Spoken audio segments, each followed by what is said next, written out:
은잔이 없어지다 유다가 베냐민을 위하여 인지를 청하다. 창세기 44장 말씀. 그 후에 요셉이 자기 집의 관리인에게 명령을 내렸습니다. 저 사람들의 자루에 곡식을 넣을 수 있는 대로 넣어라. 그리고 그 곡식 자루 속에 돈도 넣어주어라. 그리고 내 은잔을 저 막내 동생의 자루에 넣어라. 그리고 그 자루에 돈도 넣어라. 관리인은 요셉이 말한 대로 했습니다. 새벽이 되어 형들은 나귀를 끌고 길을 떠나게 되었습니다. 그들이 성을 떠난 지 얼마 되지 않아서 요셉이 자기 집의 관리인에게 말했습니다. 그 사람들을 뒤쫓아라. 그 사람들을 붙잡게 되면 왜 선을 악으로 갚느냐? 너희들이 훔친 자는 내 주인이 술을 마실 때 쓰시는 것이다. 그리고 꿈을 해몽하실 때도 그 잔을 쓰신다. 너희는 너무나 몹쓸 짓을 했다. 하고 말하여라. 그리하여 관리인은 요셉의 형들을 뒤쫓아가서 요셉이 하라고 한 말을 그들에게 했습니다. 그러나 요셉의 형들이 관리인에게 말했습니다. 왜 그런 말씀을 하십니까? 우리는 그런 일을 할 사람들이 아닙니다. 우리는 우리 자루 속에 있던 돈도 당신에게 다시 돌려주었습니다. 우리는 그 돈을 가나안 땅에서 다시 가지고 왔습니다. 그런 우리가 당신 주인의 집에서 은이나 금을 훔칠 리가 있겠습니까?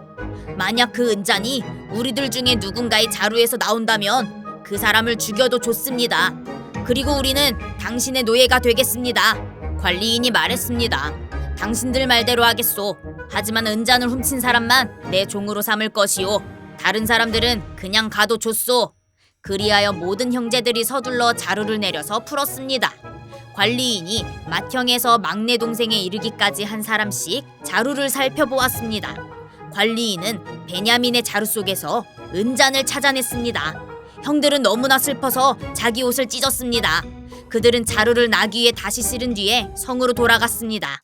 유다와 그의 형제들이 요셉의 집으로 돌아왔을 때 요셉은 집에 있었습니다. 그들은 요셉 앞에서 땅에 엎드려 절했습니다. 요셉이 그들에게 말했습니다. 어찌하여 이런 일을 저질렀느냐? 나 같은 사람이면 이런 일쯤 점을 쳐서 다 알아낼 수 있다는 것을 몰랐느냐? 유다가 말했습니다. 총리님께 무슨 말씀을 드릴 수 있겠습니까?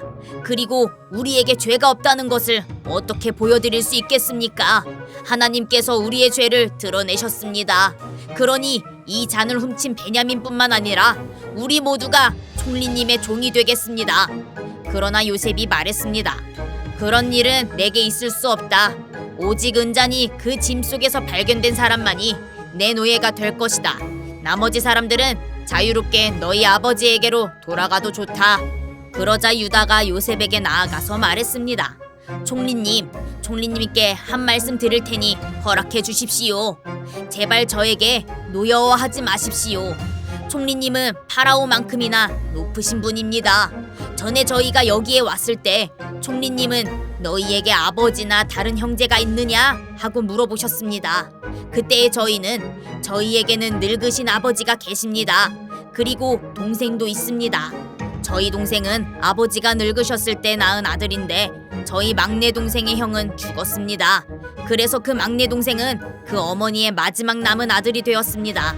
우리 아버지는 그 아이를 매우 사랑하십니다. 라고 대답했습니다.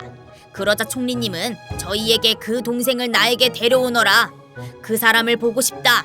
하고 말씀하셨습니다. 우리는 총리님께 그 어린아이는 자기 아버지를 떠날 수 없습니다. 만약 그 아이가 아버지를 떠나면 아버지는 돌아가시고 말 것입니다. 라고 말씀드렸습니다. 하지만 총리님은 너희 막내 동생을 데리고 와야 한다. 만약 데리고 오지 않으면 다시는 나를 못 볼 줄 알아라. 하고 말씀하셨습니다. 그래서 저희는 저희 아버지에게로 돌아가서 총리님께서 말씀하신 그대로 말씀드렸습니다. 얼마 뒤에 저희 아버지께서 다시 가서 곡식을 좀 사오너라 하고 말씀하셨습니다. 그래서 저희가 아버지께 말씀드렸습니다. 막내 동생과 함께 가는 것이 아니라면 갈 수 없습니다. 막내 동생을 데리고 가지 않으면 총리를 만날 수 없을 것입니다. 그러자 제 아버지께서 저희에게 말씀하셨습니다. 너희도 알듯이 내 아내 라헬은 내게 두 아들을 낳아주었다. 그런데 한 아들은 나를 떠났다. 나는 그 아이가 틀림없이 들짐승에게 찢겨 죽었다고 생각한다. 그 아이가 나를 떠난 뒤로 나는 그 아이를 한 번도 보지 못했다. 그런데 너희가 이제는 이 아이마저도 내게서 빼앗아 가려고 하는구나. 이 아이에게 어떤 좋지 않은 일이 일어날지 모른다. 그렇게 되면 나는 죽을 때까지 슬퍼하게 될 것이다. 그러니 저희가 그 막내 동생 없이 집에 계신 아버지께 돌아가면 어떤 일이 일어나겠습니까? 저희 아버지에게 그 아이는 무엇보다도 가장 소중한 아들입니다. 아버지께서 만약 그 아이가 저희와 함께 오지 않는 것을 아신다면 아버지는 돌아가실 것입니다. 그렇게 되면 저희는 아버지를 돌아가시게 한 죄인이 되고 맙니다. 저는 아버지께 그 아이를 무사히 돌려보내 드리겠다고 약속했습니다. 저는 아버지에게 만약 제가 그 아이를 아버지에게 돌려보내지 못하면 두고두고 그 죄값을 받겠습니다 하고 말했습니다. 그러니 제발 저를 남겨두어 종으로 삼으시고 그 아이는 형들과 함께 집으로 돌아가게 해주십시오. 그 아이를 데리고 가지 않는 한 저는 아버지께로 돌아갈 수 없습니다. 저는 아버지가 슬퍼하시는 모습을 차마 볼 수 없습니다.